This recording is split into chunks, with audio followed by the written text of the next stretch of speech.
Hello, everybody. Hello, everybody. How are you? With a whole new, different streamy thing. Whole new, different screeny thing. I'm stuck in a porthole. Blob. Blob. Are we on the inside or the outside, though? Well, I'm pretending I'm on the outside. Oh, okay. I mean, the inside could be filling up. That's true. I suppose. Yeah. Yes, a new frame VJ. Yeah, got Nice very porthole. very Very cool porthole. Lots of people say that about Pete. Hello to everybody who we got on tonight. We've got Matt, we've got Dark Crop, Rosa, VJ, Mr. Marlowe, Eredizale. I don't know if sorry, I hope I got that one right. I'm assuming it's a character from a book. Didn't sound like you did. No, I didn't really. Into the Glory Hole, Justin Ellaby, Timothy Greaves, Chris Bodycott, Johan DeRick, some Pratt called Robin, every time. Philip Lancashire. I think I've got everybody. Edward Avery. Hello, everyone. Hello. Somebody called Ed Avery, whoever he is. Sounds dodgy to me. Wouldn't trust him. No. How is everybody in YouTube land? How are you today, Robin? I'm not too bad. It's not been the best of weeks. It was my dad's funeral yesterday, so a little bit today. But hopefully we can be cheered up today with what we're going to talk about today. But it does mean I've done literally no preparation, which is about 5 minutes less preparation than usual. So, but you have the windows open there, so you can just ad lib it, and no one will notice anything. Yes, absolutely. Yeah. What? Sorry, I was reading. I didn't hear you. What did you say? So we're here. We've got kind of like a dual broadcasty thing tonight because it's kind of still a bit slow on the news front for Beastgrave. So we thought we'd talk about some other things as well.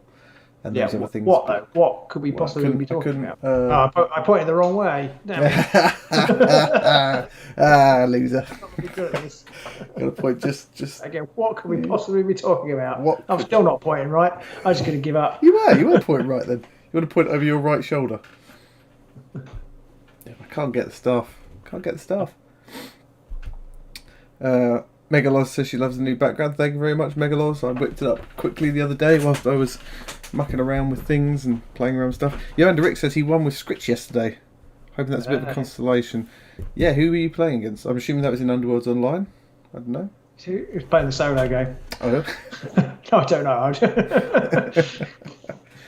So we were going to talk about tonight the Beastgrave release that's coming up. We've got 26 people on already. Ooh, 26 people. Hello, everybody. Every single one of you. We love you all. Chris Cooley, so pleased to see us. He said hello twice. He beat Rippers. Rippers. Good. Local gaming club. Good. Keep the script alive. I'm loving the fact that after the post-file list, I know this is not what we're going to talk about now, but I love the fact that loads of season 1 and 2 warbands are suddenly popping back up again a lot more frequently because of it. I think the file list has been very good. It seems to have been. I mean, obviously there's not a lot of data floating around, but it seems to have been really good for just leveling the playing field. Yeah, and I think that's what we need. When you've got that spike in the middle of all the cards, you've got that spike of cards that are just too good to not take. You've got to chop that off, really. I think. Yeah, I think so. Did you watch the video in the end, Pete? I hope I did. The Skelly's proud, Andrew said. I haven't had a chance yet, Andrew. It's still on my list. I was going to watch it this morning, but I was like 20 minutes left of our first Necromunda video, so I figured I had to finish that one. Exciting. But it's there, it's uploaded, it's ready to rock and roll. The Patreon viewers will be getting that this Friday. So hopefully everybody's interested and excited by that one, because I know I am. But we'll come on to that one in a minute. Yeah, so are we talking about the roadmap first?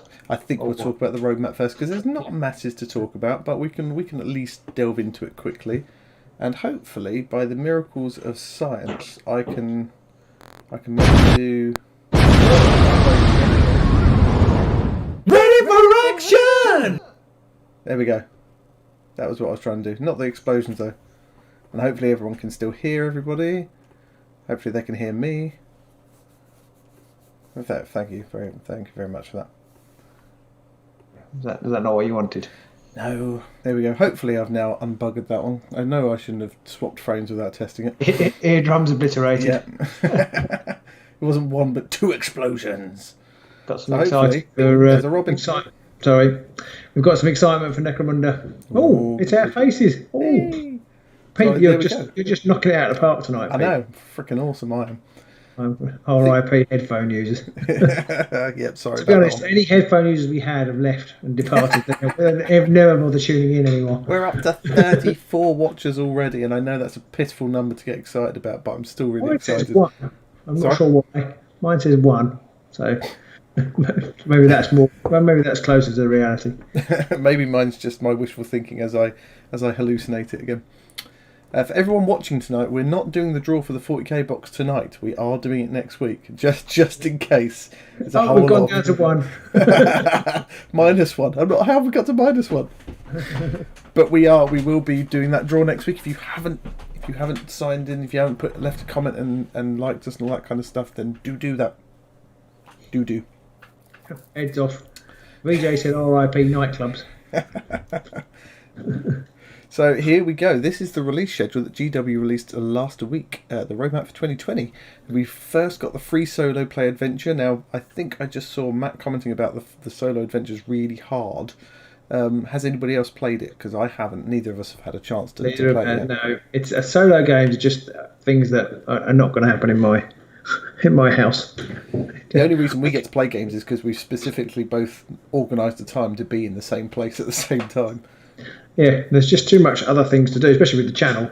There's just too many other things to do, and so they end up. I occasionally buy a solo game, thinking, I'm going to play this one, and so far I haven't. That has never happened ever. Yeah, same here. Yaroslav says he did, and he got his ass kicked. So yeah, I think it's really tough. I don't know how much research or work they did into it when they did it, but I guess it doesn't really matter if it's really, really hard or impossible, because you only play it when you're on your own anyway. That's true, and if it was really easy, you'd be less likely to go back, I guess.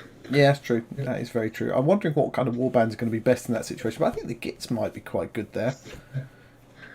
Johan Derrick says he lives alone and had 4 days off, but it still didn't happen. Yeah. Yeah. There's often something better to do. If you use Morg's card instead, you can win. Yeah, maybe. Yeah. Milky's online. Milky. Hello, Milky. So yeah, I think it's really tough. But I think someone like your Sepulchral Guard or your Gits might be better against that, because he has you can't do more than 2 damage in any one go against him. He does some mental damage as well, I read. So you don't want a small elite warband. He's got one ability thing where he just does 3 damage to someone next to him. No defense, no nothing, just bam, 3 damage. So you're like, that's pretty tough. Yeah, okay. So yeah, he's really tough. So I think someone like the Gits, or maybe the Ghosties, or Sepulchral Guard maybe, or the Grimwatch, they might be best suited for taking him down, perhaps.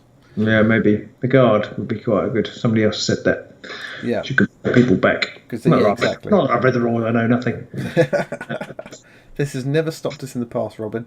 Have the new Warband character cards ever been leaked? I don't think they have. No, I don't think so. Someone was commenting on Facebook the other day saying, are the new fighter cards, they come with a health pool, or a fighter health pool or something like that, and they're saying, is this going to be a new mechanic in season 4 where you can move wounds around? You've jumped ahead to September. Yeah, I know, sorry, we'll come to that one then. So that's July. We've had our free solo play adventure. Hopefully some people have enjoyed that one. And then we've got the new Warband releases. Woo! Don't know when though in August yet. No. We've got no idea really. I could guess, but I'm not gonna. I'm going to. It's pointless. Yeah, well, I'm going to guess it's going to be near the end of August, so I reckon a middle of August pre-release or pre-order date, and then it'll be like... Sounds reasonable. Somewhere around there. Weekend? Yeah, probably actually. Yeah, it could be the bank holiday weekend that they come out, yeah. I do like the models, and I'm really quite excited to try the Witch Elves, whatever they're called. Yeah, you've been quite interested in Morgwaith's something or others, and I'm quite interested in the Oryx this time round, so... That's funny. I assumed you both. I thought we'd both be watching the Witch Elves. The Oryx would be. I'm sort of interested, but I kind of don't want to play another 3-person warband. Well, that's why I'm kind of hoping that maybe the Oryx are going to be a better 3-person warband than the Wormspat. Right. Though I do more want to paint the Oryx. I like the Oryx models, but I think I'm looking for some hard, fast aggro from the from the witch elves. Yeah, I'm really interested to see what they're going to bring to the game here. I mean, I'm wondering if they're going to have their own poison stuff, whether they're going to have their own sacrifice mechanic or something like that. In the Aurochs, we know that they have those 15 war tokens, but we don't know what they're for. True. What are they good for? War. Milky says Daughters Kane is hoping will be Garrick's 2.0. I'm kind of hoping that. So I'm actually excited for both warbands this time round, which is amazing. I mean, I think I'm sort of I'm cautious about the Aurochs, but I'm hoping the witch elves will. I'm hoping they'll bring in some poison and maybe some decent combo usage. So I'm looking to see always looking forward to see what the universal cards that come with them are as well. Yeah, I think that's the good thing about Underworlds. Is that the new warbands, even if you couldn't give a crap about the models or the warband coming out, you're not an Oracle or a Daughters of Cain fan, there's new universals, shiny new universals coming out. Shiny ones. I suppose they don't do shiny ones. That's what they do for prizes, don't they? But yes. Kind of, but not so much. Yep. So put in the comments, everyone watching right now, Oryx or Daughters of Cain, which one are you after? Who can win this one? There's 45 of you watching. Let's make this one. Let's Ox see. Or Docs? Ox or Docs. Put an O or D. Stick your D in the channel. So after the new Warband's release, and we don't know what we're getting with that one, I think Into the Glory Hole reckoned that it'd be pre-order on the 1st of August. This just in, Tim says Orcs. I am just shocked by this. Absolutely shocked. 50-50, I reckon. It's going too fast for me to count, but it's I would say it's about 50. It's going. It's going, definitely. I think Daughters of Cain have got it a little bit. You think? Yeah, okay. I think it's the hope that they might be Andrew says he's not playing either, but he wants he's going to play the Eyes of the Nine with the new cards. Good. Well, he's going to play the Eyes of the Nine with the new fighter cards of the Daughters of Cain. So then after August, we got September's multiplayer expansion, which is a bit odd. I mean, we kind of saw this coming. It was like Did you? Oh, I hadn't. Apart from it appeared on that manifesto. Yeah, there was a manifesto thing. Multiplayer expansion. I was expecting it just to be a board. And somebody, before we got the comments going nuts with the Aurochs and Daughters of Cain things, had wondered about a board. I reckon this is going to have a new board in it that you'll be able to use in competitive play, and thus people will want to buy it. You reckon? Yeah. It's got to have a board in it, hasn't it? If it's going to be a standalone game. Yeah, that's good. That is a very good point. But it can't be a fully standalone game. It just says it's a multiplayer expansion. Oh, it does say expansion. So, yes, you're right. But I still think it'll have a board in it. Peter Van den Bosch says, "How will we test that expansion?" Badly, I expect. Well, that is a good question. We haven't talked about it at all, so I'm not just going to announce anything. But I would like to, if coronavirus allows, to get a couple of people together to try and do it. So we'll see. I was talking to my local game club the other day, and they hire rooms out. So maybe there's a possibility. Maybe we could do something like that. The only problem we have with hiring rooms out is all of the kit we've got to lug along. But maybe with a bit of advanced planning, for a weekend or something. Yeah.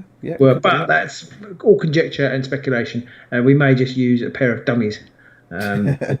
Basically, just clone ourselves. Yeah. Peter Van den Bosch says, "Your kids, maybe?" No. Could work, but no, they'll win. The Pete can do a whole load of voices, so maybe Pete will just play 3 or 4 different people. We've got Gollum tonight. They takes it from us. The criticals. And I like your expert. I don't know what he's called, but he's good. I've got no idea what he is. It's just a random mental voice that comes out every now and then. Yeah. I think he's my favourite voice of yours. The favourite of your personalities. Yeah. So, way of selling a board. Yes, I mean there could possibly be even some universal upgrades in there as well, couldn't there? Employees that are good in that game and good in both. So I think there's going to be some things in there that make people want to buy it, even if they don't really want to play. Yeah. Mortalis. And the other telling thing about that box set, obviously, is that it has all the leaders on the front cover and Sepsimus. So it just confirmed what everybody knew. Yeah. That's why Fecula wasn't the leader on her card when she inspired. Because you knew Seximus would have. I was going to say given her the shiv by the end of it before she got there. That's an interesting mechanic that they haven't done yet, where when a warband inspires, somebody else becomes the leader. They haven't done that yet, and I wonder if they're thinking of that in the future. Inspiration condition: leader is dead. Ooh, and somebody else becomes the leader. That'd be quite cool, yeah. a bit like Gobbleluck and whatever he's called, Bonecracker. Bonecracker, yeah, that's a good idea actually. They could do that. Yeah, if the leader inspires, then everybody else. If the leader dies, then everybody else inspires. I don't know what you do for the leader though. Maybe the leader inspires on something really easy. I don't know. Yeah, maybe. But that might make him harder to kill. That's true. That's true. Yeah, interesting. Troll Slayers or something could have that, couldn't they? Yep. Because the others get really annoyed that he went to do whatever he was, to glory, and they're still alive. We're discussing dwarves. I am actually discussing dwarves, Ridley. There you go. We just literally talked about troll slayers and stuff. Kamikaze dwarves could inspire that way. But to be honest, any condition would be easier than the current Fire Slayers inspire condition. Yeah, true. Andrew does point out Rippers are a bit like that. If you hit Ripper, they all inspire, but the other two inspire. But we're thinking more about if the leader dies, somebody else becomes the leader and inspires at the same time, or something like that. That'd be quite cool. Yeah, you need a big warband for that, I think. Yeah, possibly. Yeah. Rick says, "Come on, compared to AOS of 40k, this is a cheap hobby." I mean, Underworlds is probably the cheapest, apart from maybe Blood Bowl. Underworlds, I think, is probably the cheapest game you can I don't think we implied it was not anywhere. No, I don't know if somebody else might have commented on it further up or something, because it's just a way to... Fanax 167 would be a good Skaven inspire. Yeah, it would actually. Yeah, I think. And Andrew Grierson says that he normally plays a 3-player game every weekend, so looking forward to properly thought out multiplayer versions. Yeah, hey, nice. Interesting. Yeah. And then October. Every weekend. And then in October we get some free fighter card downloads for multiplayer, which tells me that you're not going to use the base warrior cards. No. Do you think there might be new because they were saying, isn't there something in it about you play a health pool earlier, or something? the health pool? So maybe something in that the new fighters will have the health pool access, and so they're going to be some downloadable cards for existing fighters. Yeah, Scritch and people like that, so that they then match the rules for the multiplayer expansion, possibly. Yeah, because I think that the multiplayer expansion is going to be just like, maybe not just the leaders like we can see in that picture there, but it's going to be like single fighter per player or something like that. And so they're going to have a lot more wounds and different. Yeah. Well, that's the current Arena Mortalis rule set, isn't it? It's just one fighter. Yeah, I guess maybe making that a bit more formal, maybe evening out any. I haven't played that way, but maybe there's a few fighters that are particularly good. Maybe it's because obviously their design wasn't designed to go with that style of play. So there may be some that are much better than others. I can't think of any off the top of my head, but I imagine Rip Tooth might be quite good, for example. We've got the Battlecast in the house. Hello. Well, hello, Battlecast. He said he heard an amazing theory about Chosen Axes from the viewer the other day, that they'll be released. Their release was held on Underworlds Online because CA will be updated via the free expansion. Ooh.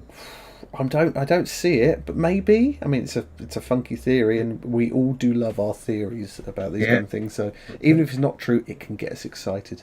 I mean, unless that theory came from Cal, in which case I'd give it more credence. Yeah, less a theory then, more just telling you we're doing this. Oh, nice theory. No, we are doing that. I like the theory.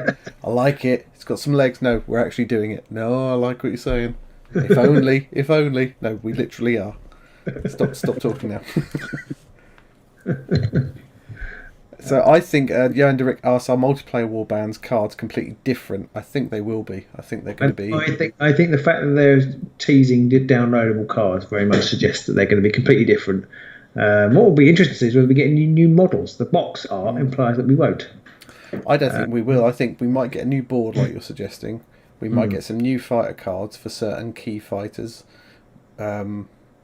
And we'll get some rules. I don't know if we'll get anything else. I think it might be a very flat pack of stuff. I tell you what would be good, right? It's not going to happen, but I tell you what would be good. Imagine if it had cards in there for like slightly better versions of some of the Season 1 fighters.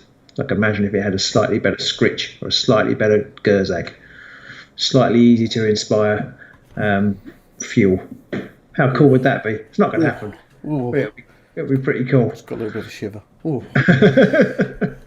of course, Underworlds Online, they're working on the next 2 warbands, but they're both going to be Nightfall warbands, and they're both going to be Castery kind of warbands. So that'll be interesting to see. Are they?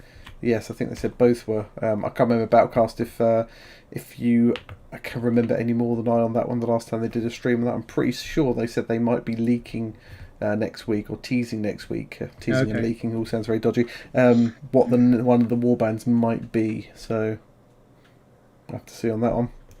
Expansion comes with a new printed ready for action. Well, we can but hope. Ready I for wouldn't mind if we had action. slightly differently worded text, but it was just called ready for action. And we'd still play it. Even if it was rubbish. It could do literally anything. It Yeah. just says on it, sing it out. Sing it out loud. Just sing ready for action.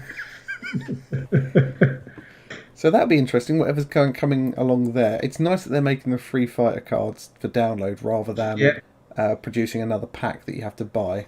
I mean, they could very easily have made that a purchasable pack and just said, here you go, it's a tenner. Possibly, but I think this game's going to be in a niche of a niche. I don't think there'd be very much take-up for a purchase pack for the... I mean, this one's a niche of a niche of a niche almost, isn't it? So. Oh, yeah.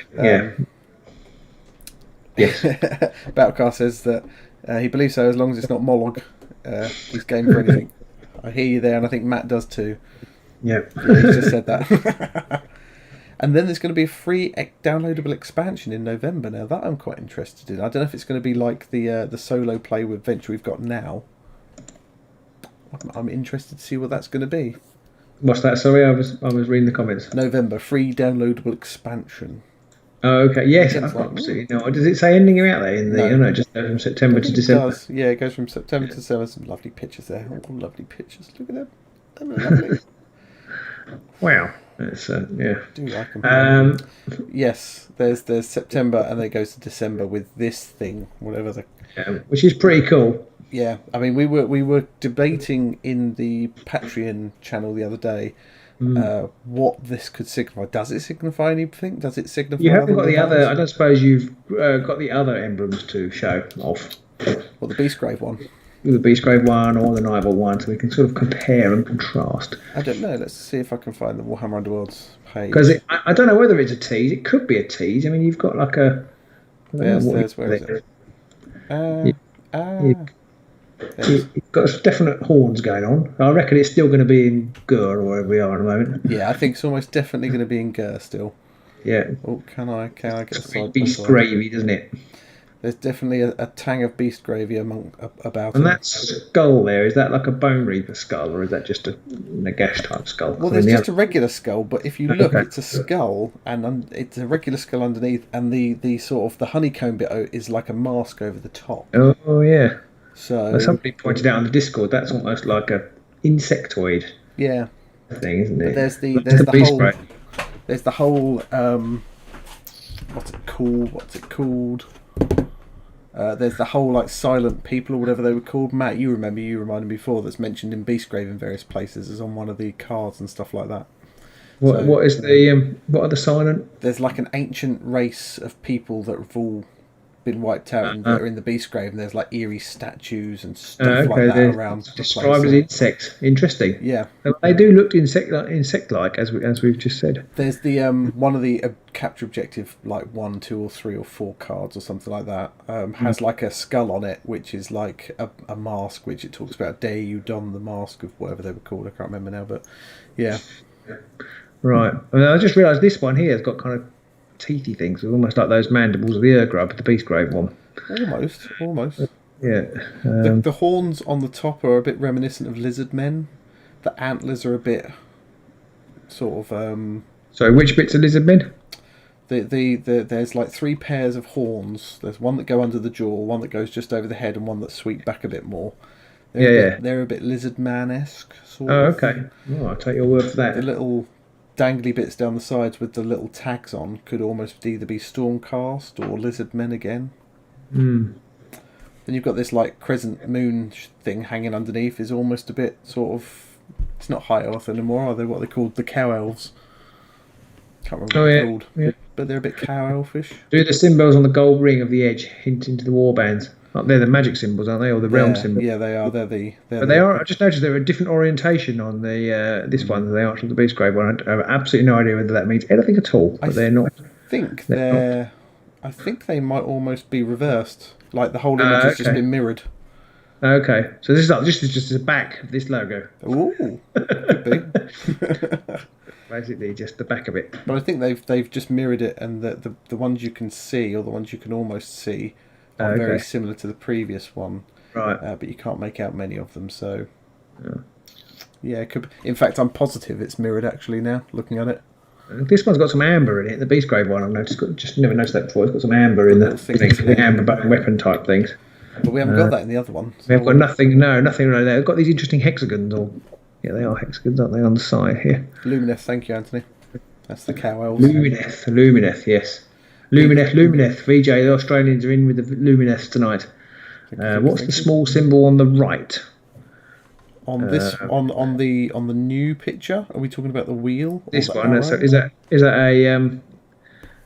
a realm symbol? I can't remember. I'm terrible at remembering that sort of thing. I can never remember the realm symbols. I'd have to Google it to find them all. Silent people. That's what they're called, the silent people. Let's have a look up the winds. Of the wheel thing. Yeah, I think they are. Oh. Perp. All I want is just to light. Ah, you're not going to give them to me. They were just there. You had them there. No, but I didn't have the symbol. Oh, you didn't say what it were. Okay. No, I just told you the names, which is the colour though. You can work it out with the colour. You reckon? Yeah, what I reckon, because it had a colour. So the wheelie one is the white one. And I think that's like Is that the light? Yeah, I think that's light or heavens. And then you've got the arrow is amber. There's another one there. Gur, I think, might be the top one. Gold will be that one there. So that circular one is probably the heavens one, which is this one here. This arrow that's at the bottom right, which I think is amber, is actually. It's two arrows. Yeah, they're slightly different though. Yeah. Well, you can buy it now. Because there's this arrow, and then there's the purple one, which is like the. Well, the orange one's an arrow too. But this one's got the orange. That's got arrows on it. We've got three. We've got a point. Arrows, feathers on it. Sorry, yeah, that one's like an arrow, bow and arrow. The other one's like a PowerPoint arrow. Yeah. I can't think of anything else to call it. So yeah, we've got like Amber Beast and Gur and stuff like that. Yeah. But I'm positive that these are a mirror image of the two, because you've got the wheel on the left of the old image and the wheel's on the right of the new image. I can't see that because my head's over it. Don't. Let me. I think. Oh, I see. Yeah. Okay. On this side, you've got the one that's a bit like a hoe. You've now covered it over, but that one there, it's interesting. So I think, we literally can talk about nothing, and I had no idea. I knew we were good at it, but this is whole new levels of bullshittery. Oh, I've lost the releases page now. The what page? The releases page. Screw it, don't need it anymore. Into the Glory says, "Who are you calling a hoe?" Well, I wouldn't like to say. This is where Pete's targeted ads raise some suspicion. Didn't like to say. Right, there we go. We're back. We're back on the main screen again. So yeah, there's lots of potential stuff going on there, and then obviously in December, old Father Christmas, Daddy Christmas himself, is going to be bringing us season 4. Oh yes. I'm really worried about that, because I don't think we're going to have any time to play it. Do you not think you're going to get it for Christmas? I don't think so. I've been quite bad. But also, if that arrives like December 18th, we're not going to get any games until January the 2nd or something like that. Well, that's all right, because nobody will want to watch them anyway. That's true. I reckon it'll be the beginning of December. I think. I'm hoping. I'm definitely hoping early December. Really am. Which means hopefully we'll get it late November, maybe, if we can get a cheeky early copy to get in on, maybe. Because there's no real mileage in them bringing it out on the 18th, because nobody will buy it. That's true. I think so. Well, I don't know. I think whenever they. I don't mean nobody will buy it, but they won't. You know, everybody will buy it. Everybody who plays will buy it, but there's no. Yeah, they don't bring out things for Christmas just before Christmas, do they? They buy them normally before. That's what I'm trying to say. Yes, that's what you mean. VJ says it'll be early enough for people to buy it for Christmas. That's what I'm trying to say. And Wolfman is exactly. Yes, that's it. Thank you. Do either of you want to come on the channel? And just Robin will talk about it, and then you go, what he's trying to say is my translator. I'm trying to think of it as like 100 examples in comedy where there'll be one person talking in a foreign language and babbling away, and then someone else turns around and goes, he says, where's the glue? Or something like that. And then they babble on for ages and ages and ages, and then the person turns around and says, he said no.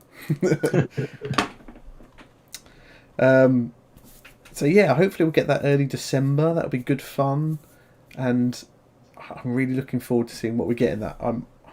I don't want to wish away the year to season 4. I want to get the Oryx. Yeah, because 2020's been great so far, so we don't want to. Yeah, okay. From that respect, we don't want to wish it away. It can go and shit itself in a ditch, as far as I'm concerned. From that aspect, but I don't want to wish away the time that we have with the Oryx and Daughters. Regis says he may need a new job. so with COVID happening, so interpreter could be it. It's quite a long way, but you can do it. You can do it remotely. You can work from home. I thought VJ, weren't you going to be doing Blitz Bowl? Doing some Blitz Bowl content. That's true. Still want to see that. I'm looking forward to seeing that. Just so I can see somebody do it who knows what they're doing with with a camera and digital editing software. Nothing else. Just someone go, oh, that's what's not looking shit. I see. So we're up to 45 viewers right now. Thank you everybody for coming along. Hopefully you're not all here for the 40k draw, because that's next week. That's next week. Or haven't been sitting through lots of Red Rose War Games in. Hello. Red Rose War Games. Do you have they've said hello AOS fans. Red Rose, how do you introduce? I can't remember. Hello, Red Rose War. Oh, sorry, I should have muted myself there. So yeah, I'm looking forward to that. I'm really looking forward to the Oryx and the Daughters. Really, really looking forward to them. I can't wait to see what they're going to bring out. And it just makes our life easier, because we're like, hey, who are we going to play against the Oryx, or who are we going to play against the Daughters? There's no, which warbands do we play this week? Because a lot of people out there probably don't get this, and I don't know if you get this, Robin, but I was trying to pick a warband to play recently that got me interested, because it's been so long with no change going. I'm just like, I could play this warband. Oh, we did those about a month ago. Or I could play that warband. Oh, we played them about 2 months ago. So it's just like, need something new. Yeah, I did feel like that, but then I think the far list kind of made me feel a bit better again. I really enjoyed. What did we play? We played Gits v Ghosties. Well, Banshees. We played. Was the Grimwatch game? Was that? It wasn't a real game, was it? But that. No. That was. Yeah, the Grimwatch. Yeah, I really enjoyed those games as well. Yeah. So I haven't entirely been feeling that, but I do think an injection of new cards will be great, and I kind of certainly the new far list has wrecked my Condemners. So I don't see the point in trying to put them back together until the new cards are out. So I'm quite looking forward to that in that respect, and I'll be bringing them out fairly soon. After we've tested the new warbands, I'm going to play Condemners, I think.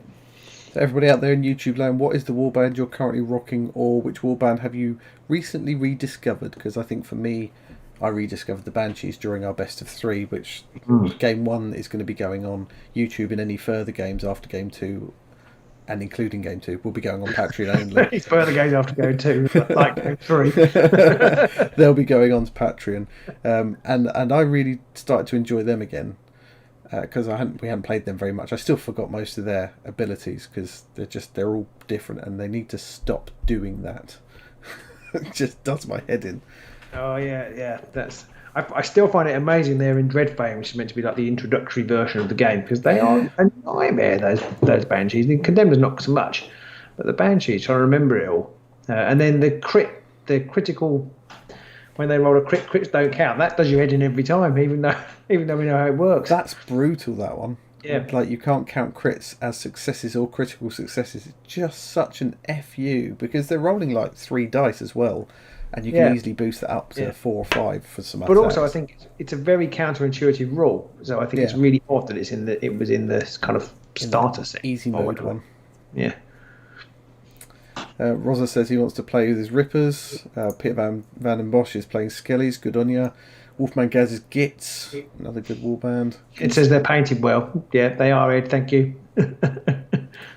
The Banshees, I think the Banshees are definitely great fun, although to remember all their abilities is a pain in the backside. Chris Cooley says Wormspat. Do like a bit of Wormspat. I had the vague brief idea of thinking, I'm going to take Severin for our games where I played Banshees in the end. I was toying for a little while playing Severin, and then I thought, no, they're going to be shit. Yeah, I could play set. No, they're really dull. Yeah, not going to play them. Yeah, I think the problem with the three fighter warbands is that they can lead to more dull play. I think because it's just because there's less going on, and they never seem to move that fast. You never get any fighter warbands that move quick. Are there? Rippers moves quick, doesn't he? But sort of.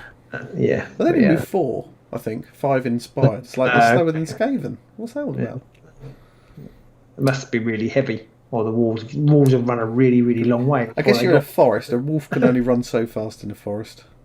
Maybe. Well, that's true. With a goblin on his back. That's true. Yiderick says he's trying to make despoilers work. Well, if you work it out, let me know. You've had some success.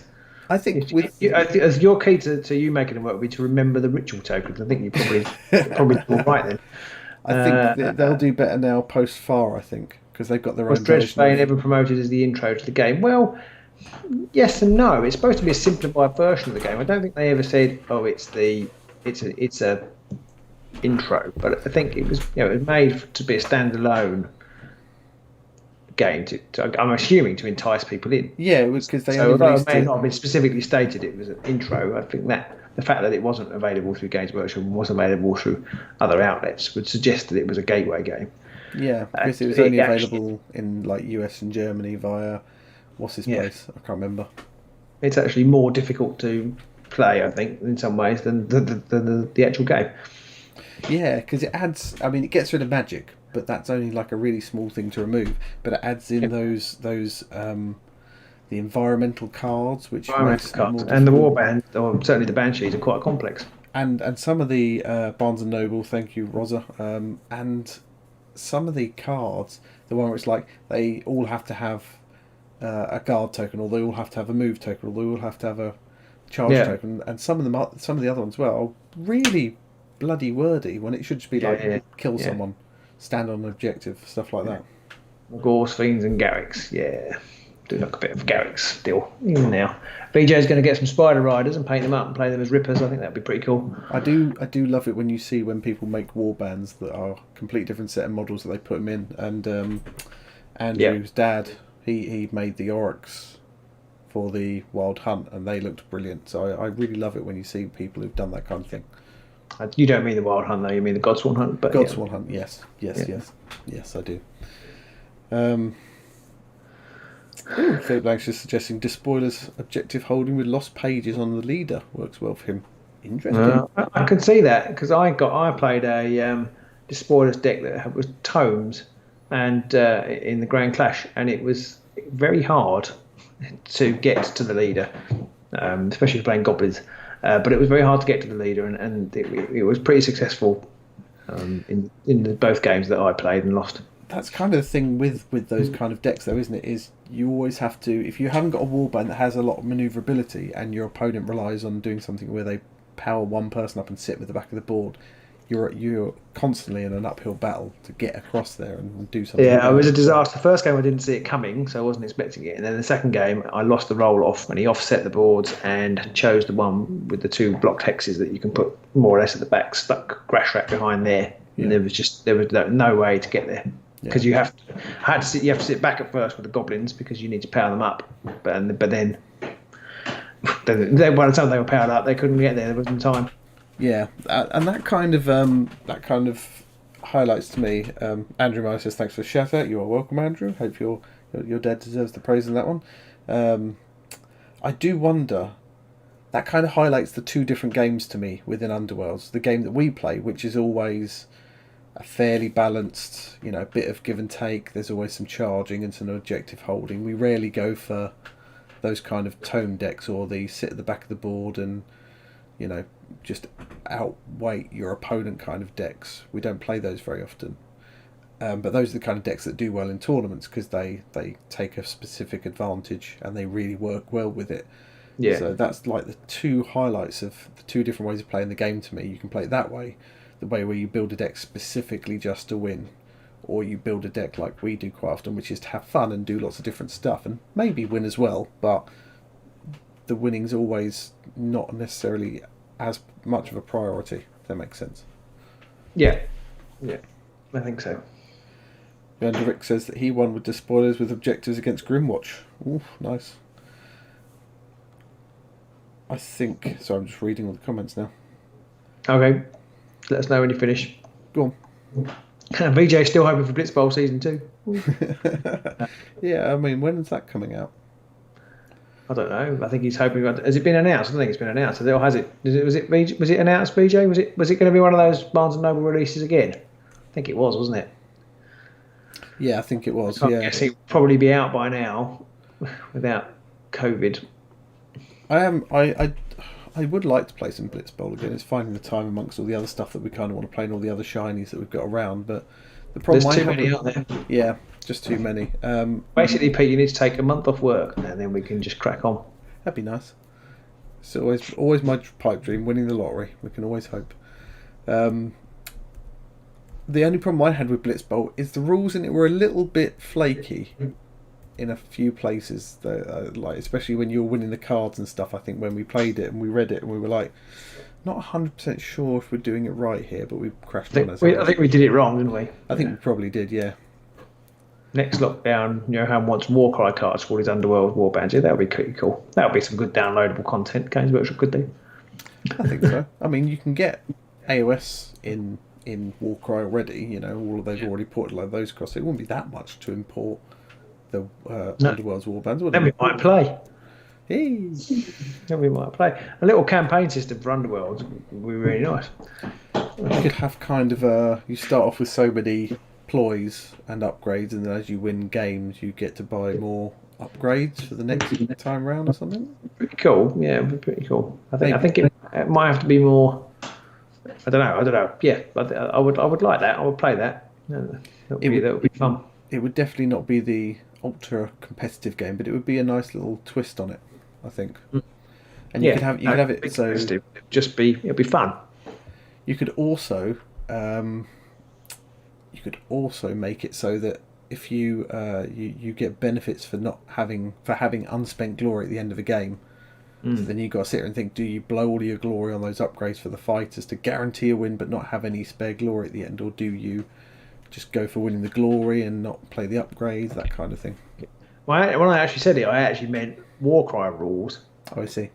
For within Underworlds, but it works either way around. Campaign rules for Underworlds would be good, but I also thought you could actually play because they're a very small subset. You could actually play on a very small board. You could play Warcry potentially. It'd be either way. It'd be fun.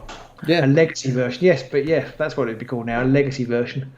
So the game state at the end of your first game then influences what happens in the next game. That'd be cool. Yep. Now, VJ, you say we need to sort out a time to play Blitzbowl and TTS. Now, next week I'm on holiday, so that actually might be a good day for me to actually do that. So I'll be in touch. Oh, yeah. Pete's on holiday, having a staycation, aren't you? I am. Yeah, sadly. We could have gone away this year, but it would have been crap, I think, so we didn't bother. My holiday was cancelled today. Boo. Which kind of expected to come, but I had the email say the flight's been cancelled, so that's definitely off now. Boo. So that was just another kick in the teeth for the week. Another shit in my salad. Yeah. So I think we're kind of spent on the Underworlds chat, which means we could possibly talk a bit more about Necromunda. I'm not on You're camera. on this camera. You've got to move your hand across. I need to use it. Oh, Jesus. I've got a little window up here that nobody else can see that I'm on. So when I do that, it works. But when it doesn't translate into the porthole, and I'm not bright enough to work out how it translates into the porthole. Put your hand in front of your face. Turn it very slightly. then, there you go. I've gone the wrong way. Jesus. This is what you guys, just 30 odd people have tuned in for this. Sorry about that. We were at 40 something, but now they're 37. This is why, just in case, I'm terrible at reverse parking, and you can see why. Right, so let's talk about Necromunda and stop trying to point at things. Oh dear. Right, here we go.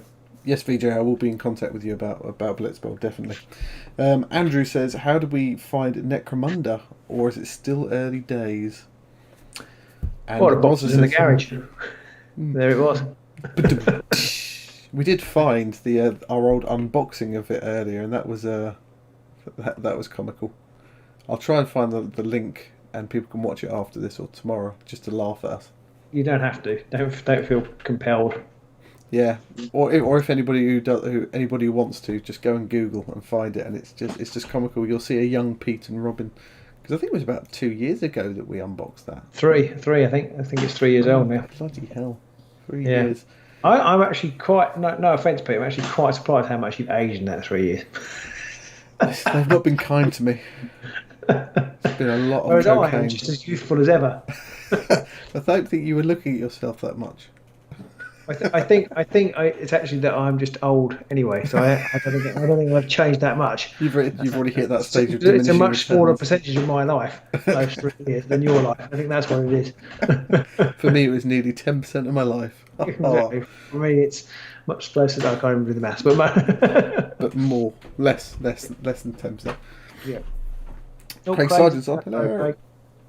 You're just in time to Glory listen House, to did some... we have fun playing Necromunda? And the answer to that is yes. It was a little bit of one of those stop-start games when you first played. We wasn't the first game we'd ever played, but we haven't played It since might as well have been, really. It was the very last. We did it the very last time we met before lockdown, didn't we, Pete? So we played a game. Yeah. So we haven't played since then. So it was a little bit trying to remind ourselves of the rules. But the first scenario only uses half the model, so it was pretty quick once we got going. Yeah. We had made the sort of mistake of playing a game of Underworlds first, so we didn't start until about 10 o'clock. So we didn't finish until about 12. Midnight. Yeah, I think it's half past midnight. But yeah, it was good fun. I suspect mistakes were made. You know what? Editing it afterwards, we made very few mistakes that I was aware of. Did you say that? But even editing it, so I say at the time when we record it because I can't remember what happened like 2 turns ago. But in editing it, these are going to be mistakes that you're not even aware of. Well, yeah, there might be some of those. But I mean, there'll be horrendous tactical errors. People will be going, "Why are you doing that? Why are you charging there? Why are you activating that way?" And for that, I actually don't mind that that's what I like about it, because I feel like when we play Underworlds, although we don't play like tip-top competitively, I don't think you feel quite the same about this as BP. I feel that if I don't play it tactically at least halfway decent, it doesn't make the viewing so good. Yeah, I agree. And so I worry about it, and that's why I take a long time, because I don't want to make a tactical cock up. And obviously sometimes we do. But in Necromunda, I kind of just feel like actually it's much more fun and loose and free, and I'll probably learn what's good and what's not good as time goes on. But it's quite good fun just to get on and get on with it. I buffed down Bavone Spear with the spider attack, which is dodgy. Yes, I'm sorry, I forgot. I think you did that in 2 games, at least. Yeah, I did it ages ago and then remembered. But then we've switched to a that was a physical game, wasn't it, Rosalind, where I did that. We switched to a digital version of the cards, and I think probably one slight drawback of that is that we might, although I've got Inspired Attack, well, I wouldn't have done because it's a ploy, but we might have the card name written on post-its on the cards. Without double checking the card, we might make some mistakes, and we'll have to look about. We do tend to assume or read the card once and go, oh, it's just +1 damage, but negate to mention the fact that it's +1 damage on range 1 attacks only or something like that.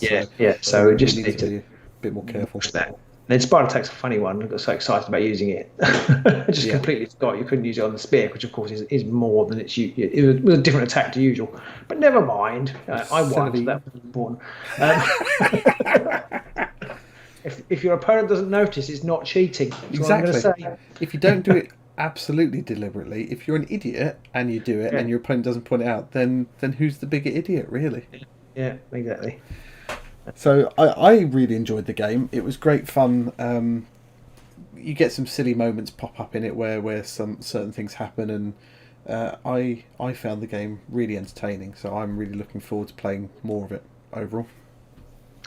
Yeah, Tim says, are we going to do a video about our warband in Necromunda? Or not initially, because we're just using the one straight out of the box for our first. I think we're looking at doing 2 games on YouTube and 3 on Patreon. Or 3 altogether on Patreon. So they'll get a free third game. And then hopefully we'll know enough to go on to a campaign setting where I think we're going to play a couple of warbands each. Yes, we're going to play... I'm going to play Cawdor and Goliath. Yeah. And you're going to play... What am I going to play? Sorry, Delac and Escher. Yep. But I'm still not sure I would be confident about doing a video to describe them. But maybe for the campaign after that, then when we've got a bit more nous about us, then maybe then we might start talking about our warband more. I don't know. It's quite a long time in the future, but I think I don't know about you, Pete, but I have a feeling that my initial warbands for our very first campaign are going to be reasonably generic. Yeah, and I think we're mostly going to go like what you see is what you get with them, only because we're very likely to just get it even more wrong if we have to try and work out what somebody's armed with as opposed to what they're actually. Yeah, we'll try and WYSIWYG as much as possible. And actually, I was really worried about it. Not picking the right things or not building the models to look, with the right things to then build a decent warband. But actually, now we've played. I kind of think I'll sod it. I'm just going to say, give them what they've got. Yeah. In the rule of cool, as it were. Build what looks cool. Or they're all built anyway, but just give them that and then just go with it and just play with it that way and not worry too much about what they've actually got. Yeah, if we happen to have built an army or a warband that should be all ranged weapons and we've given them all close combat weapons or whatever, then that's just the learning curve that we'll have. Yeah, we'll just go through that and see what we go for. I mean, I've got some options for some new Delac. But not new Escher, so I'm going to have to go with the Escher as we are, and the Delac. I could build a load of Weber guys. I'm going to have lots of Webers because I just love them. This is brilliant. That's a great thing. You could just sit there, I'm going to give this guy 2 axes because fuck it. Why not? Yeah, exactly, yeah. DJ, the lucky one, says, how big is the scene for Necromunda? Well, I have no idea. But I'm hoping, because we're in a Facebook group, or I've joined a Facebook group about Necromunda. That's got about 15,000 people in it, which is about 2 to 3 times the size, of a lot of the Underworlds groups. So I'm hoping there's a big enough scene there, and Necromunda's been around for donkeys. Yeah. So the Necromunda players, though, or Necromunda people in those groups, seem to really know their shit and build the most amazing tables. So I've got a feeling we might be a bit too low level for them. Shit. But give it time. A bit too shit for them, yeah. Give it time, then hopefully we can offer something. I like to think that whatever we lack in stunning scenery and painted models and sublime tactics, we make up for in dipshit errors and stupid noises. Seems reasonable, yeah. Seems to be working so far. What we're bringing to the table. That's what we did in Underworlds, and it's worked there. So we will have some new challenges as well, because the boards are a bit more sprawling than they are in Underworlds. Underworlds, you can fairly contain them, but in Necromunda, because we're going to be playing the Zone Mortalis to start with, just the board version, to give ourselves a slightly easier time of it, we'll definitely be playing on the boards, but that still is quite a sprawling area depending on how the board gets set up. Yeah, it's quite. With the first game we played, it was small, wasn't it? But yeah. I think that's the smallest. Everything else is bigger. So we will be camera angles and things we'll need to think about. I'd love to get to the point where we have some decent scenery, but it's just one of those things. Maybe we'll get there, but it's time and effort to paint. But maybe after the summer, when the children have gone back to school, I can devote my days to building MDF scenery and. Well, we ended up buying. Back when Shadow Wars came out, we bought 3 boxes worth of scenery, so we've got lots of scenery. It's just getting it painted well. When you say we, yeah, you mean you. But yeah, we can make that up. It'd be pretty cool. Tim says it looks good, but he's never played it. I mean, if you've got some people and you've got the time to play it, Tim, I'd give it a bash, because I think it's a great game. It's a little longer than Underworlds, depending on whether you play Zone Mortalis or whether you play Sector Mechanicus, but it's a bit more of a story-driven game. There's a bit more back and forth. Like Underworlds, there's back and forth. You don't do everything before your opponent does anything, so you can have some reactions, and you've got to think about where you move people and if you're going to leave them in the open and someone else is going to come out and shoot their face off and stuff. But it's a bit more narrative-driven, which I think will be a nice foil to our Underworld's play, which is all very standalone. Yeah, yeah. I mean, it is good fun to just kamikaze charge around the corner. Yeah. But I think you've got to have the right type of people. I don't think it would be fun to play with people who are really good at min-maxing and that kind of squeezing out the the sort of strongest element, the strongest way to play the game. But I feel like it would be more fun if you've got people who like to build a story and have a laugh. I think it'd probably be better. I think. Rob says it's got basically no reroll. I haven't actually noticed that, but you're right, Rob. There are very few opportunities to reroll dice, aren't there? That is true. That is very true. Yeah. But you can maximise your chances, like making sure you're shooting at close range and making sure you're charging with somebody who's got a lot of attacks and good hand-to-hand weapons and stuff like that. So, but then that's just like Underworld. You maximise your chances with your dice, and that's it. Yes. Yeah. I think we were a bit concerned because our first game took 2 hours to play from the intro box. We only had 6 models each at that point, and so it took us 2 hours. And comically, I think in our unboxing video, you made a joke where it says an hour on the box, and you said, "Well, that's 2 hours for us then," and you were pretty much bang on the money. But I think it's because we spent a lot of time in that first game. We're like, "Okay, I'm gonna activate this person. What can I do? Go away and look at the book. Okay, I can move. Right, I'm gonna move. How do I move? Go and look at the book. Okay, right now I'm gonna shoot this person. What gun have you got? An auto gun. All right, let's look in the book. I'm in close combat. Right, look at the book. don't have a clue what we're doing with close combat, and it was all very much a work in progress that first time around. But I think we'll cut quite a bit of time out now in a second. Rule of core is the most important rule in Necromunda. So says Wolfman Gaz. Anthony's still bitter about being smashed with the rad cannon when he played the Van Sars. And Ed's going to rewatch the unboxing tomorrow. I really wouldn't, Ed. Just go and get some of your lovely paints and just put them on a wall and watch that instead. Open them so they can dry. We got some hate on that. We got some hate on that. We did. We got called SJWs. We moaned about the bikini-clad chemical-wearing girls, or whatever it was. They didn't wear chemicals, did they? But suggesting that if they work chemicals, bikinis might not be the best things for them to wear. And we got some hate for being social justice warriors. Yeah, we did. Warriors, social justice warriors. Yeah, I still maintain that it's a stupid outfit to give somebody who's supposedly a chemical expert. Yeah, it's like the person. I mean, don't get me wrong. I love the models. I think they're brilliant. But I mean, what they're dressed in is nonsense. And I think one of the models has like this massive chemical flamethrower thing, and her safety gear is a mask. Like, brilliant. Yeah. I only got 80% burns to the rest of me, but my face is fine. Rad weapons are getting a lot of hate here, Pete. I don't know what they are. I mean, we have a gentleman's agreement not to use them. Rad cannons are, well, you're the only one who's going to have access. Oh, good. Okay, I'm Goliath. Scratch that then. I'm Goliath, who use hammers and rivet guns, and Cawdor, who have to scrape together a weapon from all the spares they find in a rightly brought down a peg or two. That's my only fear with the game, is the finding all the FAQs and everything, and knowing when they apply. It's always quite hard when you're coming into it. It's all right in Underworld because each FAQ builds on our knowledge, but when you're coming into it new, I think when we played our first testing game, we missed something that was in the FAQ. Might have been the Escher's. It was the Chemsynth stuff. Yeah. But so we kind of identified it as being crap. But I forgot what I was going to say. Sorry.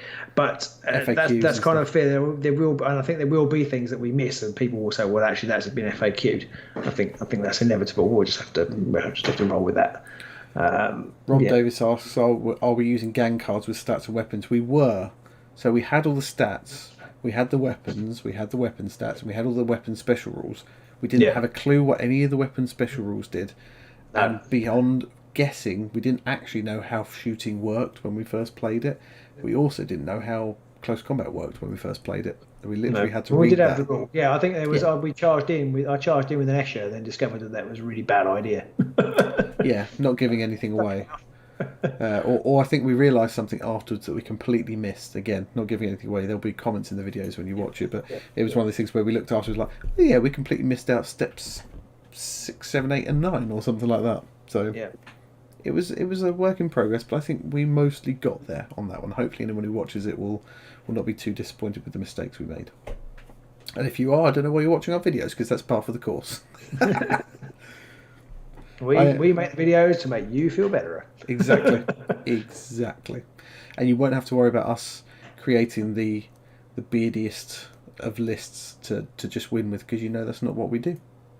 We're going to be going for a complete... to furiously leave comments. Well, one advantage of doing the Patreon ones early, and you being a patron, Rob, is that you can look at those, take it apart, and then it will just suddenly disappear, and we won't ever make it onto YouTube. Just go, oh, this was absolute bollocks. Let's not bother releasing this one. The disadvantage is that we're playing another game this week before that video goes live, so any mistakes that we make will be repeated. Yes. in the next video. And we've got from like about 9 till midnight. Whether we can fit two games. Yeah, have I? Still here. Oh. Ooh, I think we've got some kind of disconnection wonkiness going on. Robin's still there, and I don't... Robin, yours... Can you hear me, Robin? I don't think Robin can hear me. This is brilliant. Can anybody else still see all of this feed? That is the best face I've ever seen Robin have. I'm going to try and call him back. That's brilliant. Oh dear, I don't know what's going on here. I still obviously seem to have connection.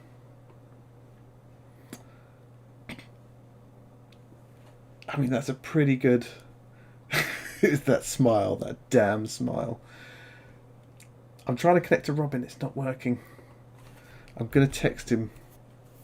Someone grab a screen grab of this. Someone get a screen... I don't know how to take a screenshot on a Windows machine. Somebody watching this, please grab a screenshot of that, so that I can get shared later on. That needs to be my new default Robin thumbnail. Please do that. I'm just going to text Robin now. Let's get him to restart his Skype, because I still have a connection. He does not. Oh, this has all gone horribly wrong. Are you back, Robin? I'm back. Ray. Yes, I'm not sure what happened there. Haha, you're back. Yeah. I'm not sure what happened. Oh, that's a shame. I don't know if you saw what your face looked like on the freeze frame. I've got a nice smile. it was brilliant. Hey, you're back. Hooray, hooray, hooray. Everyone was enjoying that. I think loads of people grabbed screen captures of that one.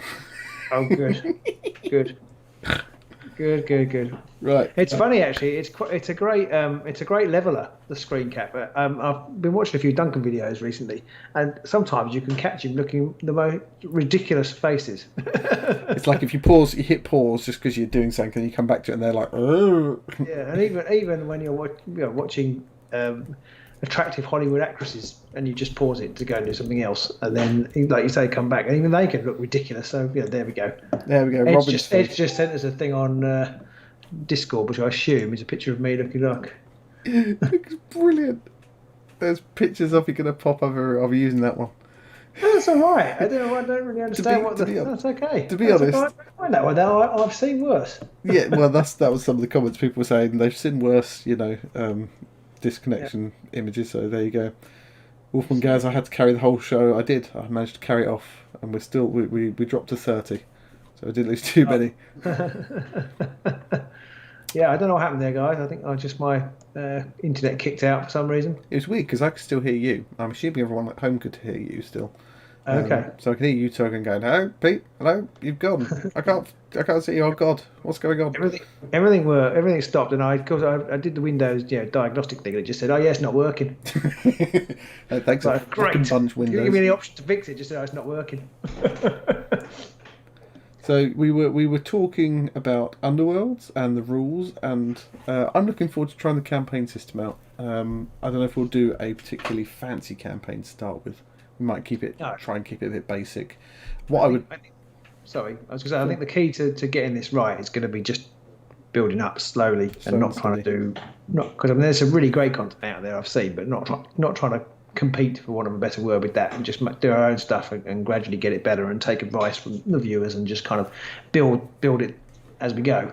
Yeah, I think where in Underworlds we were there at the start, which was nice because then it meant that everybody could overtake us. We were there at the start with Underworlds, and we're still probably one of the main Underworlds content providers out on YouTube. However much people care about that, I don't know. But we're still putting out some of the most YouTube content for Underworlds, and we're coming at it from the other side with the Underhive with Necromunda. There's already been a lot of content out there, and we're kind of 3 years late to the game. But I'll be interested to see how our new content does in that field. Yeah, I think so. It'll be interesting. Anybody watching? Have you got any channels you would recommend for Underworlds, for Necromunda content that you think is a good place to get some ideas from? I know that Matt mentioned earlier that the battle cam would serve us very well, and I'm not 100% sure. I think in the early games when we haven't got any scenery, yes, I think it'll do us all right because that's how we shot the first game.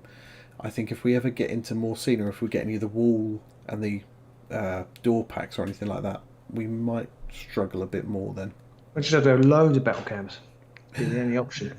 We won't be able to have any computers big enough to put the files on, but we'll have to have we'll be able to do it like what's that group called? I forgot what they're called because they haven't been able to meet up. I'm guessing the ones who spent all the equipment. Mini Fight Club or something like that.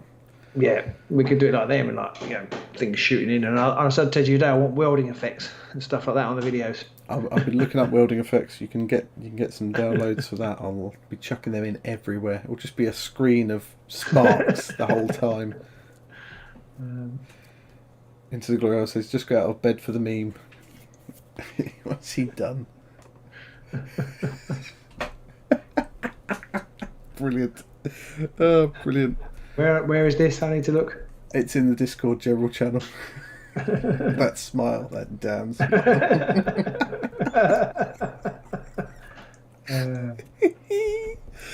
My smile is the most charming feature I'll ever know.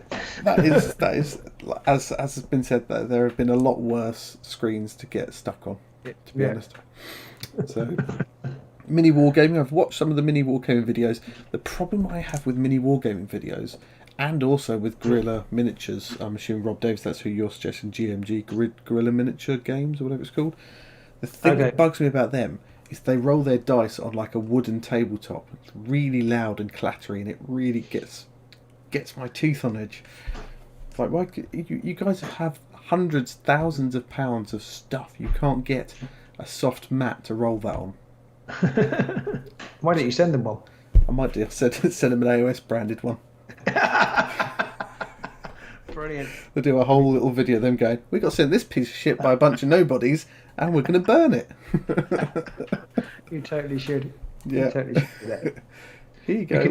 You could do a whatever the opposite of an unboxing is, where you video you packaging it up, taking it down to the post box. This is for you guys at Mini Wargaming. Roll on a fucking mat. I mean, that's a small thing to moan about because you look at the tables they set up and they are fantastic with all the scenery and stuff they've got. It's just incredible, and that's one of the things I like about Necromunda is you can get that level of immersion and scenery and that kind of build up around it all without having to resort to 40k or AOS, where it's like, oh, I've just got to spend £600 on an army first and that kind of thing. Yeah, and I really love that aspect of the game, and I don't know whether I'll ever have the time, but I would love to have the time to build something that looked amazing. I mean, Rob, who's one of our patrons, his scenery is just incredible. The painting level of that, so it will never be that good, but just I think as long as you've got some scenery and it is painted, it starts to look really good when you start stacking it up on top of each other, and it gets very cinematic, and it does lend itself to. What's the word I'm looking for? It does kind of lend itself to exciting camera shots and stories, really, I guess. Yeah, and I think even if you don't use, even if you've got this big spire built up in the middle of the board, even if you don't use it and stand on top of it, it's just there, and it just gives you that sense of dimension about the whole thing that you don't get in Underworlds at all. Yeah, it's on tile 9. Rob's on tile 9 out of 9 for for his Necromunda. Yes, because there's our patrons have been doing some other absolutely fantastic scenery, some 3D printed stuff going around, some other painted scenery. It all looks fantastic. Yes, maybe this is the excuse we need to get a 3D. No, it's not. To be honest, I mean, we have plenty of excuses. Thumbs up, thumbs down person's come in, right? Ray! So, he hadn't thumbs down our last video. I was a bit worried. Okay. He was okay. Maybe he was ill. Maybe. Okay. So let's talk Wargaming magazines. Narrative, not really vanilla. Does that mean it was all about the story? And I'm not quite sure what you mean by that, Rob. Do you just mean it wasn't for beginners? Or Let's Talk Wargaming says that he thinks the recent mini Wargaming Necro campaign had a fair few mistakes, so not great for learning. Yeah, we're going to do the same. I worry, but we're going to hopefully correct them as we go along, and learn from them, and learn from when people tell us things as well, because we're going to be relying on people telling us that kind of stuff. Yeah. In fact, if any of our patrons can just be around on Discord Thursday night, when we're playing, just in case we have any questions we could quickly post up, that'd be tops. Swing by Yak Tribe forums for all questions. Yeah, I really like the Yak Tribe. It's really a really amazing resource. I haven't really even scratched the surface of it, but I've been very, very impressed with it. Yeah, the online warband or gang builder is fantastic on there. Yeah, and Rob says that whichever one he's talking about, it was very narrative, mini wargame, I think it was, wasn't it? Very narrative, is lots of custom rules and scenarios, and that's where I'd like to get to. I'd love to get to the point where A, I had the time, but also B, we had the opportunity to make up stuff and make it up so that it worked. Yeah. And that we knew what we were doing. Yeah, whereas we go, we're going to implement this rule, and then halfway through the game we'll be like, that was shit. We shouldn't have done that at all. Yeah. I'd love to get to that point, but we'll see. Because what I'd really like to do is tie it into a game of Wrath and Glory 40k role playing as well. That'd be the dream. It's never going to happen, but it'd be the dream. I'd struggle with a 40k role playing thing. I think I'd like to do it. I think it'd be amazing, but I always struggle with the idea that you have like such a disparate group of people together, like an Eldar and a Squat and an Imperial Guard. You don't have to. I know. You just have a chunk of gangers. Yeah. Maybe I don't know. I can't think of what are they called. I forgot what they're called, but the things that are on the Blackstone Fortress, the rogue traders. Oh right, and some gangers trying to get something in a hive or something. So you could do some pretty cool stuff.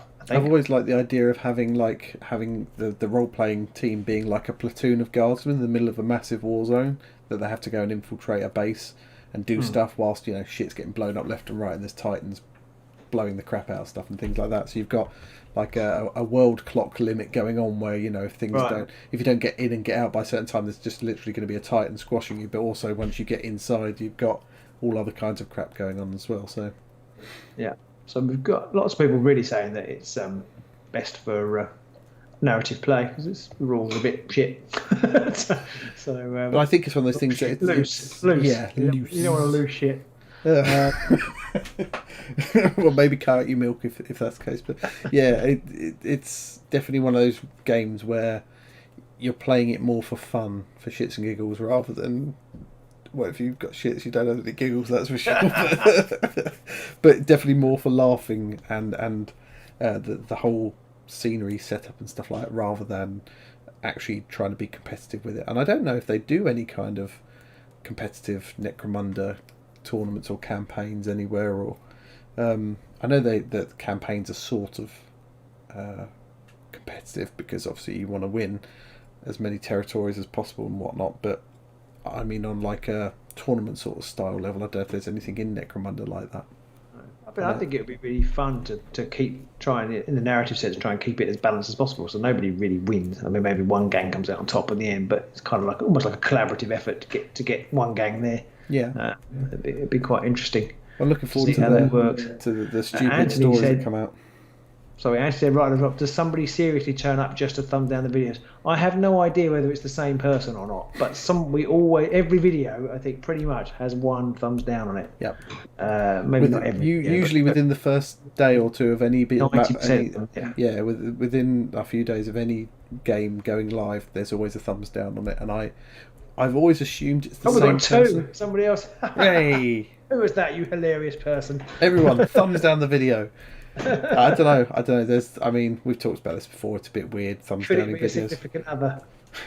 I don't think my mother's watching. Does she count as a significant other? But other than that, it won't be anybody else. I don't think you'd class her as significant though.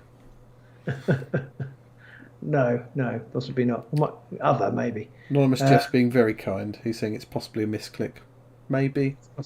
It could be a misclick. I suspect not. We are in particular. Sorry. Jeff, is there something you need to tell us? We're all tired. We are all tired. That is true, Anonymous Jeff. But we've got 18 thumbs up on this one, so thank you everybody for watching. And I've got 90. Oh, there we go.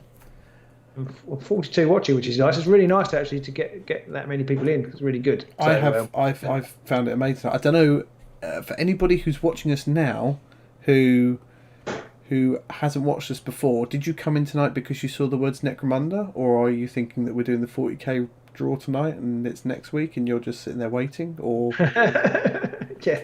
Oh, the thumbs down has gone. One of the thumbs down has gone. Okay. Got 23 thumbs up. I do suspect that a lot of people maybe don't like us because we're quite casual and we have a bit of a sort of way drunk dialed. Wolfman Gaz says, is somebody opposed to filthy casuals? Yeah, I think that's probably right, actually. I wonder that, because we are pretty casual about this kind of stuff, and we do have a bit of a laissez-faire attitude sometimes to the games we play, but I think we appeal. Oh no, sorry. But that's how we play the games. It's all fun, it's all play, it's all toys and plastic soldiers. If you take that seriously, there's something wrong with your life.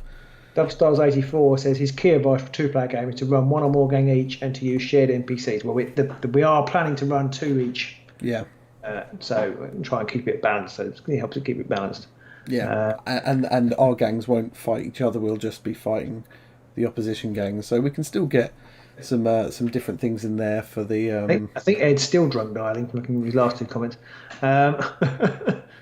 It's too far above my neck. It was Funlance 167, you cheeky scamp. Oh, you. It could be one of our SJW accusers. It could be. Could be. People like that follow you around for a long time sometimes. You cheeky minx, you, as Andrew Marlowe says. So is anybody watching us tonight who hasn't watched us regularly before? And if so, what is it about tonight that you decided you wanted to watch us? Is it the Necromunda mention? Is it something else? Because we'd love to try and build up the community in general as much as possible, and we'd like to appeal to as many people simultaneously as possible. And there is the old saying, if you can't please all the people all of the time, but we'd like to try and expand things wherever we can.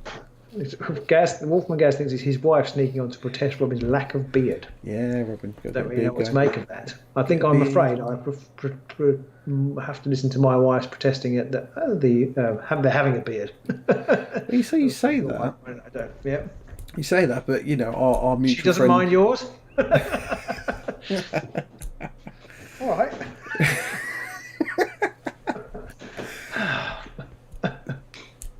Grandpa Noble says he tunes in because we're so great. You're so great, Grandpa Noble.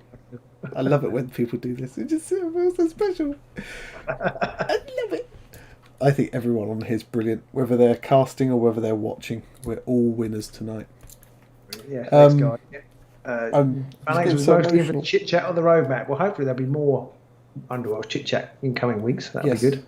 Well, next week we're going to be doing the 40k draw. And then maybe there'll be some Underworlds as well as part of that, or maybe we'll talk some Necromunda afterwards. It depends on whether GW have announced anything new, really. Yeah. Has anybody watching got any ideas for subjects we could discuss? We should do books again in a few weeks' time. When it gets next slow. The books went down well. Yeah, they did. Let's Talk Wargaming says that he'll be honest, they'd love to watch us more, but time is the great enemy. I know what you're talking about there. Well, exactly. I mean, I feel really bad that some really great people follow us, namely Red Rose Wargaming, and I get virtually no chance to watch any other content. Yeah. The odd painting video, but Battlecast as well. Some of the he was live the other night. I really wanted to catch some of his live game, and I really still want to catch up on, especially the bit where he was playing against our very own. Was it Mr. Marlowe? Were you playing him?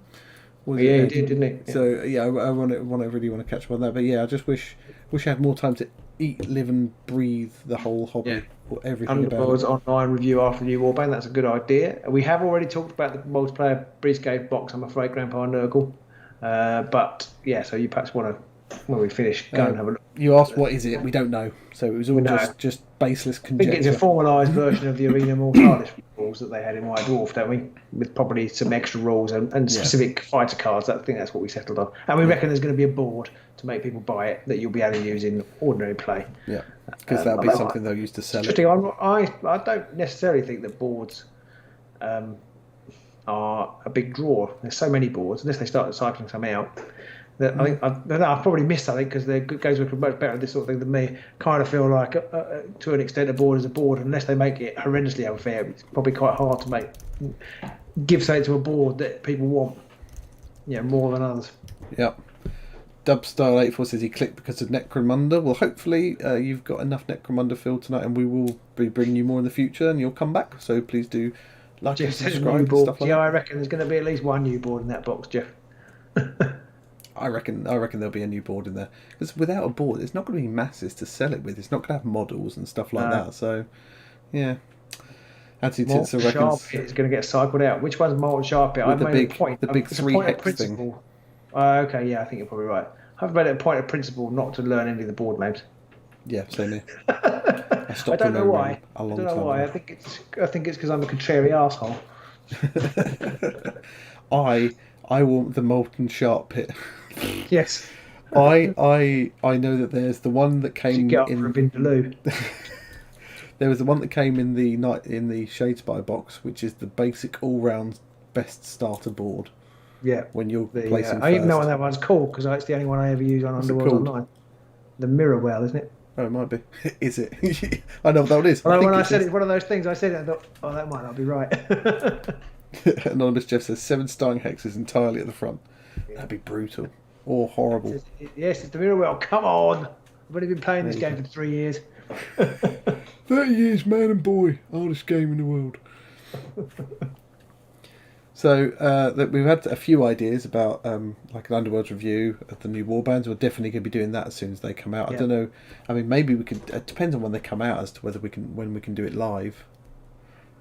Cards. Because usually the Underworld Online, we could do something live when that hits.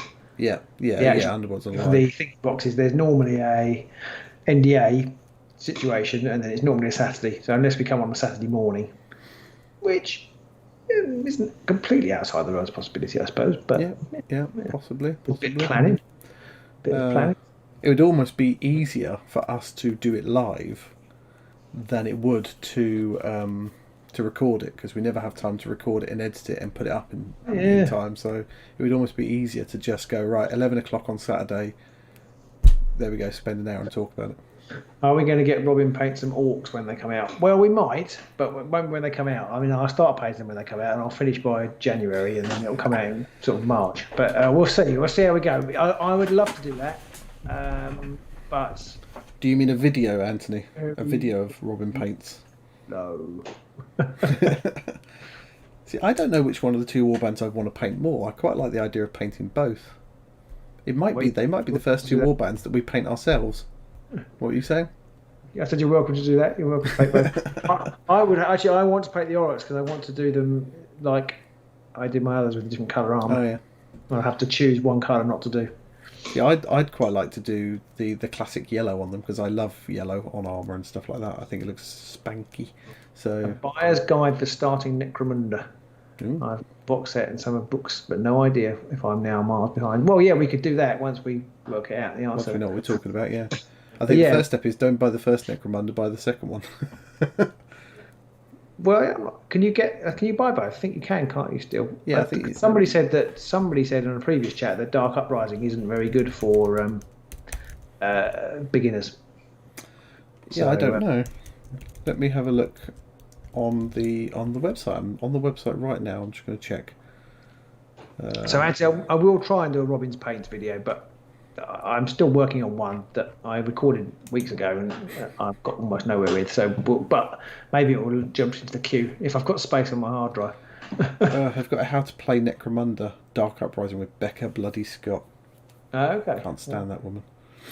It doesn't look like you can buy the first Necromunda now. Okay, well then I would go with the new one.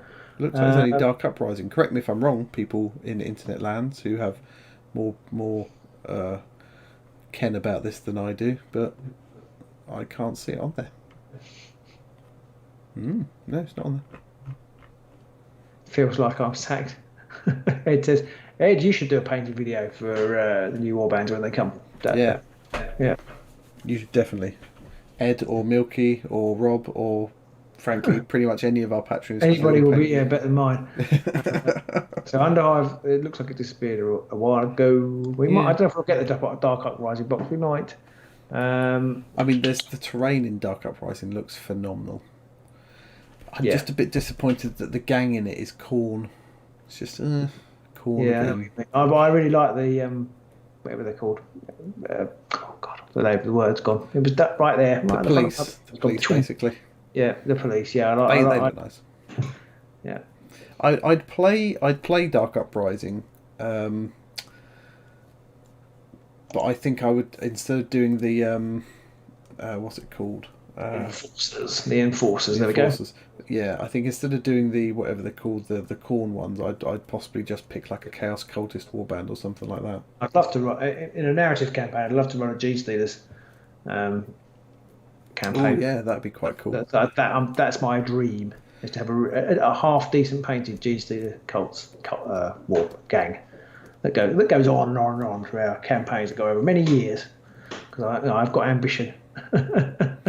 I know that people are pointing out the Corpse Grinders didn't realise that they were following Khorne. I know, but it's still kind of very Khorne related and lots of close combat only stuff and things. And I was just like, I mean, everyone knows my preference. I would have rather it was a Nurgle Warband or something like that. But yeah.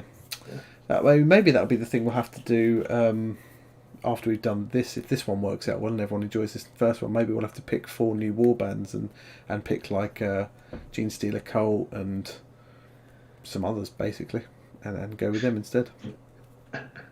Ed, get out of here. What's they putting out? Progressively paint their legs blue over the years as they steal more genes. Get out. Yeah, I think I would like to. I mean, if Necromunda takes off for us, I think we will get the Dark Uprising box. Yeah, but if nothing else, for the moment, it's an investment a bit too far. I think. Oh, it's just going to sit on the side and not get used. So that's what we're looking at. Dubstyle 84 says the Book of Ruin lets you turn your house gang into a Gene Stealer cult or Chaos cult. His #1 supplement recommendation. Well, that's interesting to hear. Okay, that's good to know. We need to remember that though. How are we going to remember that? Mr. Bartfast Magrathian creator. It's a mouthful. He says that these Corpse Grinders are stupidly overpowered from what he's seen. I mean, that's the other thing that worries me, is that you might get that scope creeps that the newer gangs are just so much better than the older ones. But I don't think they will be overall, especially not how we play them. Yeah. There was a comment up here I wanted to come back on and I've lost it now. You lost it ages ago, mate. Don't know where it's gone. Never mind. The Enforcers do look lovely. I think those guys do look lovely. But and the other good thing about the Enforcers is you generally end up with a gang of about 4 models, so it's quicker to play with them. No, true. If they were available during lockdown, I would have dropped the money on it, I think, because I got bored at one stage. But I bought other things instead. Anthony says that the Dark Uprising box is $500 where he is. Wow. That's a lot. Okay. Let's Talk War Games thinks that they will get balanced when the new supplements come out. When they do, is that the new ones that are coming very soon? Like the House of Blades and the House of. Quite tempted to get those new Escher models because they're quite cool and they will make the campaign more interesting to have the new hotness, I guess. But we'll see. This is the problem as well, that you get all these lovely models. You're like, I want to buy them all, and then you find you can't really use most of them in your gang, and for the most part, unless you're playing the same game. Terrible at the moment. I said last week I bought Star Wars Legion and Crisis Protocol, so I just wanted the models. I don't even know why I did that. Well, I do know why I did it. I do know why I did it, but I shouldn't have done. That's what we've talked about this before, isn't it? Sometimes you just have to buy something, and then you just sit there looking at the box for weeks or whatever afterwards, going, "Why did I buy that?" Yeah. I don't really know why. I thought I'd have time to paint them. I'm an idiot. Ho ho ho, ho ho ho. No, I don't have time to paint them. But I bought them anyway. It's just a little bit in the back of your head going, maybe you could paint them. Maybe exactly it. Yeah. The clone troopers are all white. It'll be really easy. It'll be really quick. I could paint them all. It'll be really quick. You should buy 2 extension boxes. I should buy 2 extension boxes. Days later, just sit there looking at this order that's just arrived, going, "Fucking hell!" I got a good price on them as well, so it was good value. It wasn't a waste of money at all. Well, yeah. One day, our kids will have grown up and moved out, and we'll have oodles of extra time, and suddenly we'll have all this time to play, and we'll have forgotten how to play any of it. Yeah. My youngest though is loving my new Star Wars Legion models. In fact, they get in a lot of use at the moment. Because I've got a few boxes that I bought, and he's lines them up and down on the table and plays with them. I mean, I rinse a little bit because I painted them, but they're getting used. Yeah, that's true. So in some ways, at least something's happening. It justifies the expense. I'm trying to work out at what point in your life it changes from not enough money but loads of time to too much money and not enough time. I don't know where that happens. I think it's around when you start working full time and kids arrive, and then suddenly you might have the money but you haven't got the time anymore to be able to play the stuff you want to play. Yeah, I think so. I think it's I don't know. Once you've got kids, you haven't got enough time. That's definitely true. Yeah. But even then, I mean, saying, we have all the money and none of the time, we don't have all the money. And like Mr. Bartfast has just pointed out there, he's tempted to do a GC, the Cult Army, to have 3 of the Wild West sort of hybrid model, which is beautiful. But it's like £18 a model. Yeah. And like, wow, I just can't spend 20 quid on a model. Well, I say that, we kind of did, but... Yeah, we were lucky. Me and my wife are classic dinkies, so we had a reasonable amount of money coming in each month, and we didn't really have very expensive tastes apart from cable. So that's what orphanages are for, Halank says. We did get these, which are still in their boxes at the minute, but yeah, mine are in the boxes. And yet, despite the boxes, I still bought 2 games that I'm never going to play. I don't know if the bomb delivery rats are any good, but bollocks if I wasn't buying them. They're called bomb delivery rats. They're called... Exactly. What else do you need to know? They're rats and they deliver bombs. I'm sold. Bomb rats are the best. Right, Ed. Well, thank you for everybody for joining us. We've lost 10 of you in the last 10 minutes as well. We've rambled. I will apologise now if bomb rats turn out to be like disgustingly good, or like uber rule breaking, or something like that, but I had to play them regardless. That's of fine. If they're That's shit fine. I'm there's plenty of heavy objects in the garage to hit you with. So not a problem. Rosa said the crocodile. I would have bought the crocolisk if I thought I was gonna play the Goliaths a lot more, and I might now that we might be. So I bought something. I can't remember what I bought, but yeah. You've got 2 of the different groups of hired guns. I think we bought the Dome Runner and the. We bought the one who could, but I reckon I can turn into a medic type person, didn't I? Oh, the one who's the deserter, I think is his name, and the other one. Pretty cool. And then we bought some new weapon packs as well, because we've both got an extra gang to put together with the other weapon packs. And I bought some Genestealer Cult models to make them Genestealer Cults, but also to cannibalise the bits to stick on my Deluxe, maybe. Yeah. But in theory, an article I read on the website the website I was going to mention. Somebody, when Jeff said about for beginners, is it? I get it confused. Is it Goonhammer? That it's called? Yeah, Goonhammer. They have loads of really good Necromunda stuff on there, and I read a load of stuff on there for beginners guides and things. So that they recommended getting the G-Steel Occults and Neophytes for weapons for Dilac. So I bought them. Cool. So I hope that'll be a twofold purpose. There's just comments going there because Anonymous Jeff said he's got the water guy who's got like that big wide brimmed hat, which is like stereotypical sort of Asian flat hat thing, and Mr. Bartfast has mentioned Gore Harthorn. If I could have, I would have bought them all because they all look lovely. So Jeff has a load of spare Acolyte and Neophyte bits if you want them. Well, Jeff, if you really are not needing them, then yeah, they'll be brilliant. Phalanx says Necromunda needs rat skins again. I would love to have rat skins. I think they will. It's to bed. It's going to bed, which I think is a hint. Yeah, we're going to bed too, Ed. What, are you inviting us? Is that? See you later, Ed. Thanks for tuning in. Thanks. I think that is probably a good point for us to call it a night. Yeah, I think so. Once Ed's gone, there's really no point. The party's over. God is there yet. Yeah.